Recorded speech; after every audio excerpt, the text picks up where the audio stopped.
Alors, bonsoir à vous tous, chers collègues. Bienvenue à notre séance ordinaire du 17 mars 2021, toujours en mode visioconférence. Alors, vous avez tous reçu un projet d'ordre du jour et également des corrections qui ont été apportées cet après-midi. Donc, avant de procéder à l'adoption de l'ordre du jour, simplement pour informer que les points 9.6 et 9.7 au niveau des dossiers régionaux seront retirés pour être traités à une séance ultérieure. Alors, si le tout vous convient, j'aurais besoin d'une proposition pour adopter l'ordre du jour modifié. Gaston Arcan propose. Merci, M. Arcan. Point numéro 2, maintenant, l'adoption du procès-verbal pour notre séance ordinaire du 17 février 2021. Donc, vous avez tous eu la chance d'en prendre connaissance avec l'envoi du cahier des participants. Alors, si celui-ci est conforme à nos délibérés, j'aurais besoin d'une proposition pour procéder à son adoption. Marie-Michel Pagé propose. Merci, Mme Pagé. Alors, première période de questions, évidemment, il n'y a pas de questions concernant une sonne à huis clos. Au point numéro 4, administration de la MRC de Portneuf, donc à 4.1, la liste des déboursés du 1er au 28 février 2021. Donc, vous avez tous eu la chance d'en prendre connaissance. Est-ce que vous avez des questions concernant certains d'entre eux? À défaut, une proposition pour entériner le tout. Justin Langlais propose. Merci, M. Langlais. 4.2, maintenant, destruction d'archives du CLD de Portneuf, donc tel qu'il nous a été présenté lors du dernier comité de travail. En fait, la résolution vise à autoriser la destruction des dossiers qui respectent maintenant le calendrier de conservation approuvé par le BANQ. Donc, si le tout vous convient, j'aurais besoin d'une proposition pour entériner le tout. Marion Leclerc propose. Merci, M. Leclerc. 4.3, renouvellement du contrat pour le service de cartographie en ligne, alors tel qu'il nous a été présenté par Mme Frenette lors de notre récent comité de travail. Nous avons en fait obtenu des soumissions pour évidemment des prix pour les 3 prochaines années. Donc, 41 310 pour l'année 2021, 42 136,20 pour 2022 et 42 970,96 pour l'année 2023. Donc, évidemment, sur les services de cartographie en ligne GMAP. Michel Blackburn. Merci, M. Delisle. Donc, ça compléterait les points d'administration de la MRC. Point numéro 5, au niveau de l'administration des territoires non organisés, il n'y a aucun point à l'ordre du jour. Alors, nous serons rendus au service de l'aménagement du territoire et de l'urbanisme. Donc, certificat de conformité au schéma d'aménagement et de développement au nombre de 8 règlements. Alors, M. Lessard, nous faire évidemment un résumé des présentations que vous avez effectuées lors du dernier comité de travail. Oui, effectivement. Donc, 8 règlements qui concernent 4 municipalités. Le premier règlement, c'est une modification au règlement de zonage de la ville de Portneuf. En fait, c'est une petite modification qui vise à préciser les définitions applicables aux bâtiments complémentaires. Ça ne pose pas de problème de conformité au schéma. Deuxième règlement, c'est aussi une modification au règlement de zonage de la ville de Portneuf. En fait, ça vise à exiger l'aménagement d'un espace tampon dans une zone industrielle située dans le périmètre d'urbanisation de la ville. Donc, là non plus, ça ne pose aucun problème de conformité au schéma. Troisième modification, c'est une modification au règlement de zonage de la municipalité de Sainte-Christine d'Auvergne. En fait, la modification apportée vise à scinder une zone de villégiature pour y permettre les chalets locatifs dans une affectation résidentielle rurale du schéma. Et ça vise également à permettre l'utilisation de conteneurs à des fins d'entreposage dans les zones forestières de la municipalité selon différentes conditions applicables. Donc là non plus, le règlement ne pose pas de problème de conformité au schéma. Quatrième règlement, c'est une modification au règlement de zonage de la municipalité de Saint-Léonard de Portneuf. Donc, le règlement vise à permettre les usages de services de camionnage et de machinerie lourde à l'intérieur d'un espace zoné industriel de la municipalité qui correspond en partie à un îlot déstructuré. Donc, il y a déjà un avis préliminaire de conformité qui avait été donné par l'AMRC sur le projet de règlement en vue de rendre recevable une demande d'autorisation à la CPTEQ. Le 5e règlement, c'est une modification au plan d'urbanisme de la ville de Saint-Raymond. En fait, ça vise à apporter différentes modifications aux limites de différentes affectations situées à l'intérieur du périmètre d'urbanisation, mais aussi à créer une affectation, une aire d'extraction, en fait, à l'intérieur d'un espace affecté agroforestier au schéma d'aménagement. Ça ne pose pas de problème. 6e règlement, c'est une modification au règlement de zonage de Saint-Raymond. Donc, ça vise à apporter certaines modifications au zonage dans 2 secteurs du périmètre d'urbanisation, mais ça vise aussi à ajouter des résidences unifamiliales et des chalets comme usage autorisé à l'intérieur d'une zone forestière au schéma. Donc, selon les conditions et les normes qui sont applicables au schéma d'aménagement. 7e règlement, c'est une modification aussi au règlement de zonage de Saint-Raymond. Donc, c'est en concordance avec une des modifications apportées au plan d'urbanisme pour reconnaître une zone d'extraction dans une affectation agroforestière. Donc, ce règlement-là tient compte de nos commentaires et intègre aussi des mesures de protection des paysages à proximité de la piste cyclable. Et le 8e et dernier règlement, c'est une modification au règlement d'administration du règlement d'urbanisme de la ville de Saint-Raymond. En fait, ça vise l'ajout d'une rue privée reconnue et donnant droit à l'émission de permis de construction. Donc, ça ne pose pas de problème de conformité non plus. Donc, l'ensemble des règlements transmis nous apparaissent conformes aux exigences du schéma d'aménagement. Merci beaucoup, M. Lessard. Donc, j'aurais besoin d'une proposition pour entériner les Mario Alain va te le proposer. M. Alain? Oui. 6.2, maintenant, au niveau des recommandations de financement d'un projet d'acquisition de connaissances pour le programme d'aménagement durable des forêts, PADF 2020-2021. Donc, l'organisme de bassin versant Saguenay a déposé un projet consistant à répertorier cartographiquement les frayères d'intérêt à Omble-de-Fontaine en milieu forestier pour améliorer les mesures de protection associées à ces frayères et que ce projet, évidemment, vise l'atteinte de plusieurs objectifs. Le montant qui est disponible dans l'entente est de 30 199 $ et il doit être entériné avant le 31 mars 2021. Donc, si le tout vous convient, évidemment, la MRC pourrait autoriser le financement du projet de des frayères d'intérêt à Omble-de-Fontaine selon les sommes disponibles à l'entente et qu'elle autorise évidemment la signature du protocole avec le promoteur du projet. Yves Bédard propose. Merci, M. Bédard. 6.3, maintenant, demande d'appui de l'organisme uni pour la faune, connu également sur la désignation UPF, donc tel qu'il nous avait été présenté par M. Martineau lors du dernier comité de travail. En fait, la résolution vise essentiellement à fournir un appui à l'organisme uni pour la faune dans ses démarches auprès du ministère de la Forêt, de la Faune et des Parcs, afin que soient incluses dans le plan de gestion actuel du cerf de Virginie des mesures de gestion novatrices et mieux adaptées aux particularités régionales et que nous demandons également au ministère des Forêts d'étendre l'expérimentation de la restriction de la taille légale des bois chez les cerfs de Virginie, sur l'ensemble du territoire québécois, notamment dans la zone 27 ouest. Michel Blackburn propose. Merci, M. Blackburn. 6.4, au niveau de la contribution à la CAPSA pour un projet de suivi écologique d'un petit cours d'eau, rivière des Sept-Îles, du bassin de la rivière Portneuf. Donc, en fait, la résolution vise principalement à autoriser et à accepter de contribuer financièrement au projet présenté par la CAPSA au montant de 1 000 $ par année pour les années 2021, 2022 et 2023, donc une contribution totale de 3 000 $ et d'autoriser notre directeur général à prélever ce montant, même le poste budgétaire, aide financière aux entreprises et organismes régionaux. Guillaume Vézina propose. Merci, M. Vézina. Point numéro 7, maintenant au niveau du service de l'évaluation foncière, donc il n'y a pas de dossier. On s'est rendu au point numéro 8 qui est au service de développement économique, donc à 8.1. Fonds d'aide d'urgence aux petites et moyennes entreprises, COVID-19, adoption du ou des projets recommandés. Monsieur Fortier. Oui, bonsoir. Donc, vous avez sous les yeux les 10 dossiers qui ont été présentés dernièrement. Je porte votre attention, lorsque vous voyez -3, -2, c'est juste que c'est soit la deuxième ou la troisième fois qui passe en ronde de financement au niveau du prêt COVID. Donc, comme je disais, 10 dossiers et la somme des 10 dossiers de 261 250. Donc, vous aurez compris que nous continuons à accompagner nos entreprises avec les différentes modalités des programmes qui nous ont été attribués dans le cadre de la gestion de l'aide évidemment liés aux impacts COVID-19.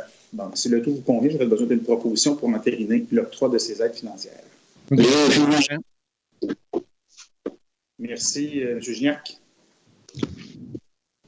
8.2 maintenant au comité d'investissement commun. Donc, adoption, en fait, il y a 5 dossiers. Donc, M. Fortier. Oui, donc les 5 dossiers en liste, on a la petite brûlerie, montant octroyé de 12 500 au fonds de soutien aux entreprises, donc FSE, volet 8, soutien aux entreprises pour des projets d'expansion. Le ferme grenier long, société en nom collectif, 10 000 $ pour le fonds de soutien, volet 1, soutien à la création d'une nouvelle entreprise. Le troisième, terrassement Port-Neuf, 1 250, volet 6, au fonds de soutien aux entreprises en matière de technologie de l'information. Quatrième, mécanique Michel Delisle, 1987, volet 6, au fonds de soutien aux entreprises en matière de technologie de l'information. Et le dernier, le 90-36-51-23 Québec Inc., connu sur les produits chimiques Pro Plus, 4225, fonds de soutien aux entreprises, volet 6, soutien aux entreprises en matière de technologie de l'information. Et le total des 5 donne 29 962 $. Jean-Claude Léveillé propose. Merci, M. Léveillé. 8.3 maintenant, Fonds de la région de la capitale nationale, projet recommandé. Donc, M. Fortier. Oui, donc un dossier avait été présenté, microbrasserie Les Grands Bois, donc un projet d'expansion, coût total du projet 1 552 956 et le montant recommandé via le FRCN, Fonds régional de la capitale nationale, un montant de 100 000 en subvention non remboursable. Une proposition. Jacques Delisle propose. Monsieur Delisle. Excellent. 8.4 maintenant, Québec Région Gourmande demande de participation financière de 2 000 $ pour l'année 2021. Alors, comme vous le savez, nous agissons comme collaborateurs avec les MRC de la Côte-de-Beaupré, de leur quartier de l'Île-d'Orléans et de la Ville de Québec pour un projet, évidemment, qui s'intitule Québec Région Gourmande. Et notre contribution pour l'année 2021 est de 2 000 $. Donc, si le tout vous convient, vous avez besoin d'une proposition pour entériner le tout.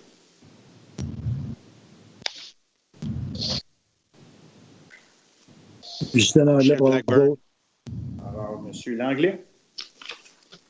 8.5 maintenant, Alliance Québec Vélo de montagne, demande de participation financière, donc tel qu'il nous avait été présenté par notre agent développement touristique.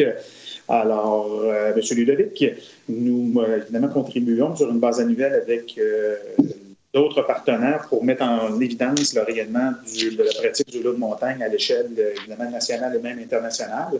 Le montant, évidemment, qui est demandé pour notre contribution financière de cette année est de 15 000 $, le tout conformément à notre budget. Denis Lépine propose. Merci, M. Lépine. 8.6 maintenant, un nouvel avenant. Alors, le numéro 7 au contrat de prêt conclu dans le cadre du programme d'aide d'urgence aux petites et moyennes entreprises. Donc, c'est d'autoriser, évidemment, à m'autoriser à signer l'avenant qui, essentiellement, vient prolonger les délais du programme jusqu'au 30 juin 2020 et d'apporter certains ajustements cléricaux tels que demandés par le gouvernement du Québec. Dominique propose. M. Tessier. Et à 8.7, l'avenant 2020-6 au contrat de prêt conclu dans le cadre du programme Aide d'urgence aux petites et moyennes entreprises, enveloppe additionnelle. Alors, tel que nous en avons en fait discuté, nous avons obtenu la confirmation que le gouvernement était disposé à allouer à la MRC de Portneuf une somme additionnelle d'1 million de $ pour nous poursuivre l'accompagnement de entreprises et organisations admissibles dans le cadre, évidemment, des impacts découlant de la pandémie mondiale. Michel Blackburn propose. Merci, M. Blackburn. 8.8, excusez-moi. Fonds patrimoine et culture 2021, recommandation du comité d'analyse. Alors, tel qu'il nous avait été présenté dans du comité de travail, différents projets ont en fait été analysés par le comité d'analyse qui est formé par Mme Claudine Bertrand, Mme Lise Fillon, Mme Diane Vincent, Mme Odile Pelletier et M. Michel Blackburn. Alors, vous avez dans votre grille, en fait, les organisations qui ont procédé aux demandes avec le titre du projet et les montants recommandés dans la colonne de droite. M. Blackburn, est-ce que vous voulez faire une petite présentation de chacun des organismes ou votre micro, M. Blackburn?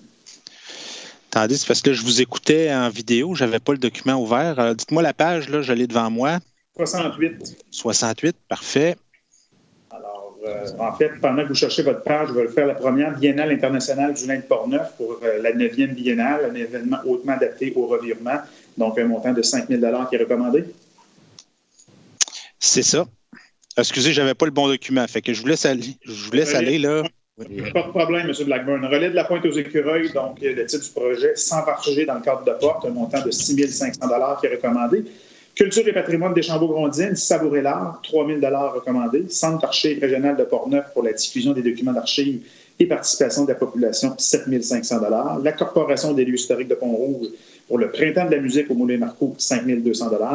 Jacinthe Dubé pour parrainer par l'École de musique Denis Arcand, donc l'adieu de la mariée, 4 950 $.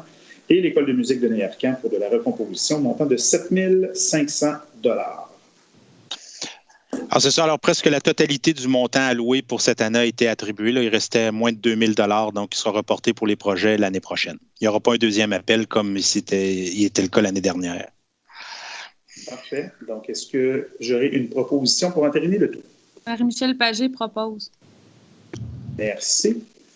8.9, maintenant, fonds de soutien au projet structurant de la MRC de Portneuf, projet recommandé. Donc, vous avez différents projets. Au niveau du projet volet local, 2 projets, donc l'Association des loisirs de Portneuf pour les sentiers récréatifs Portneuf phase 3, montant recommandé 15 000 $. Centre de la petite enfance, la Veilleuse pour l'implantation d'un centre de petite enfance à Saint-Alban, projet recommandé 15 000 $. Au niveau du volet territorial, Corporation du Parc naturel régional de Portneuf pour l'expansion du Parc naturel 2021, montant recommandé 35 000 $. Fondation Plamondon, la 3e Doue, montant recommandé 15 000 $. Et au niveau du volet événements touristiques, Culture Saint-Casimir pour le projet Les Vendredis Saints, montant recommandé 8 000 $. Donc, si le tout vous convient, j'aurais besoin d'une proposition pour entériner le tout. Gaston Arcand propose. Il n'est pas habile pour 5 cents. Merci, M. Arcand. 8.10 maintenant, programme de soutien au milieu municipal en patrimoine immobilier, projet de restauration de la chapelle de Lac-Sergent. Donc, en fait, c'est pour la restauration de la chapelle Notre-Dame de la Paix au niveau du balcon principal, des fenêtres, le parement extérieur et consolidation d'éléments structuraux. Donc, tel que, évidemment, vous avez pu le constater, la Ville de Lac-Sergent fournit l'ensemble des informations nécessaires à l'analyse du projet et que celles-ci ont été approuvées par la Direction régionale du ministère de la Culture. Donc, le montant qui est d'être prévu au programme est de 85 000 $. Et si le tout, évidemment, vous convient, évidemment, la MRC de Portneuf pourrait accorder ce montant qui est la somme disponible. Jean-Claude Léveillé propose. Merci, M. Léveillé. 8.11, projet de mise à jour et de développement de la signalisation des véloroutes jumelée à l'acquisition de bornes de réparation municipale pour les vélos. Alors, en fait, comme vous le savez, M. Ludovic nous avait également fait des présentations sur, je vous dirais, les mises à niveau au niveau de l'expérience touristique, notamment avec les vélos. Alors, si le tout vous convient, la résolution vise notamment à autoriser la MRC de continuer la démarche de création de 2 tronçons de véloroutes signalisés entre Saint-Casimir et la Vélopée Jacques-Cartier, ainsi qu'entre Cap-Santé et Pont-Rouge, et que le Conseil autorise la MRC pour l'implantation de bornes de réparation des vélos sur les véloroutes existantes et en développement au niveau des municipalités traversées, et que nous autorisons une dépense estimée à près de 85 000 $ plus les taxes pour ce projet via le fonds FRCN 2021-2022 dans le cadre de la mise en œuvre de sa stratégie de développement touristique. Daniel Dion propose. Merci, M. Dion. Et 8.12, demande de résiliation de l'hypothèque en faveur du CLD de Portneuf. Donc, en fait, c'est une hypothèque qui traînait dans nos vieux livres du CLD. Donc, tel qu'il vous avait été présenté par M. Fortier lors du dernier comité de travail, la résolution vise à autoriser la radiation de l'hypothèque immobilière et de mandater notre directeur par intérim comme signataire pour et au nom de la MRC dans ce dossier. Raymond Franqueur propose. Merci, M. Franqueur. Donc, nous serions rendus dans les dossiers régionaux à 9.1, rapport annuel régional en sécurité incendie de la MRC de Portneuf.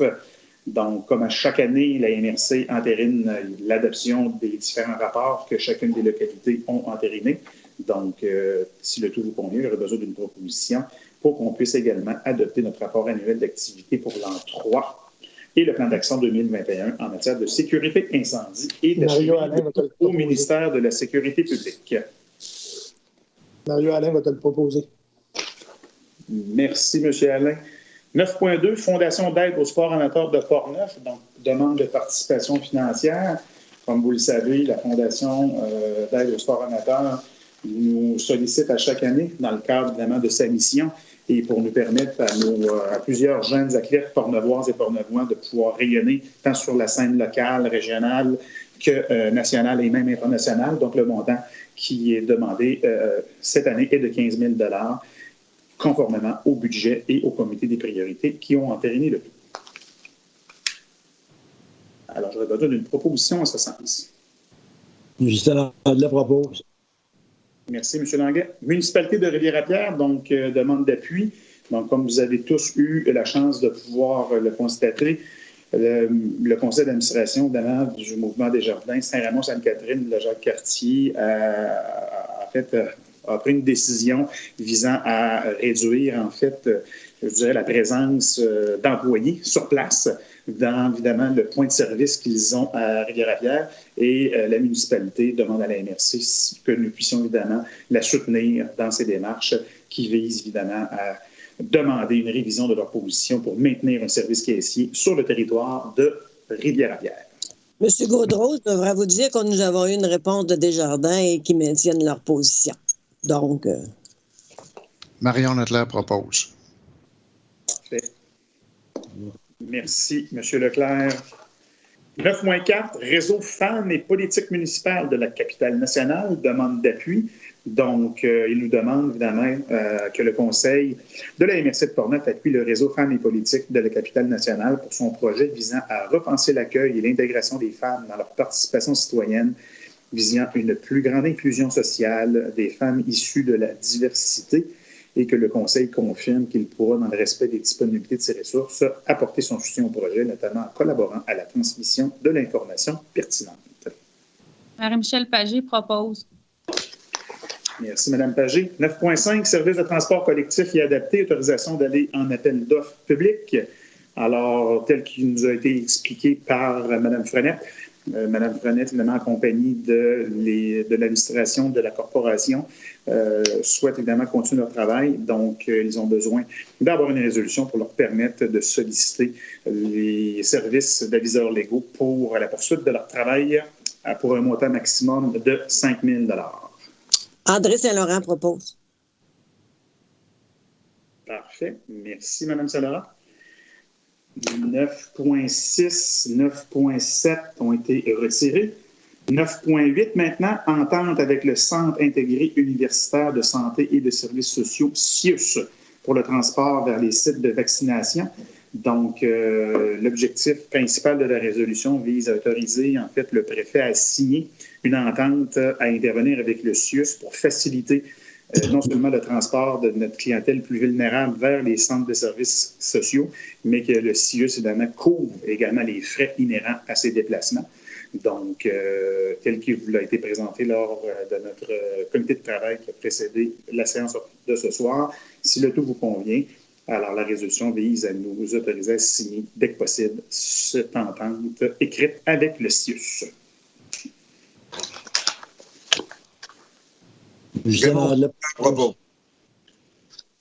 Merci, M. Langlais. Donc, point numéro 10, au niveau des rapports des comités et commissions. Commission de l'aménagement et du développement du territoire, il n'y a pas eu de rencontre.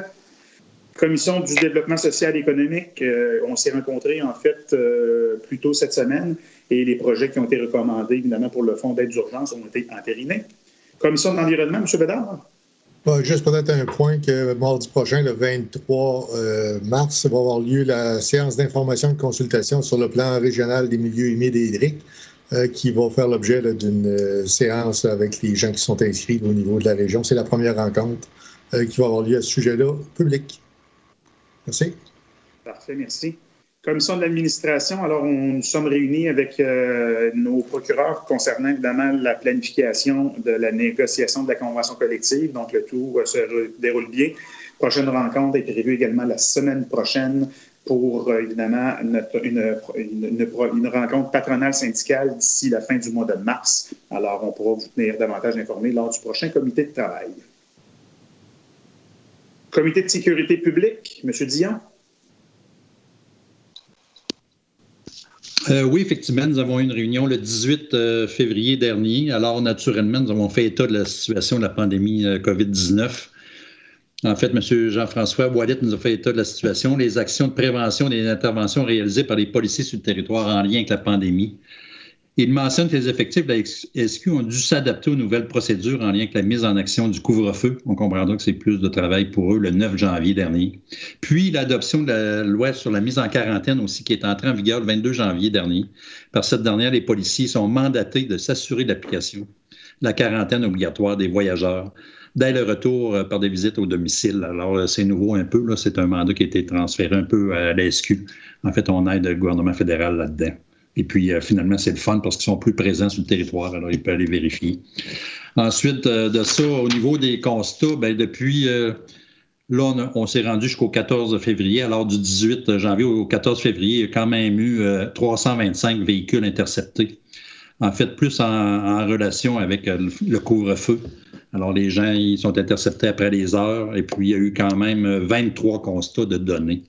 On a vérifié aussi, on est allé vérifier des vérifications dans des chalets. Puis on est allé vérifier plusieurs endroits en quarantaine. Alors, il faut savoir que nos policiers sont actifs. Aussi, nous avons parlé des règlements municipaux uniformisés, mais c'est ce qu'on a adopté dans chacune de nos municipalités au cours des dernières semaines.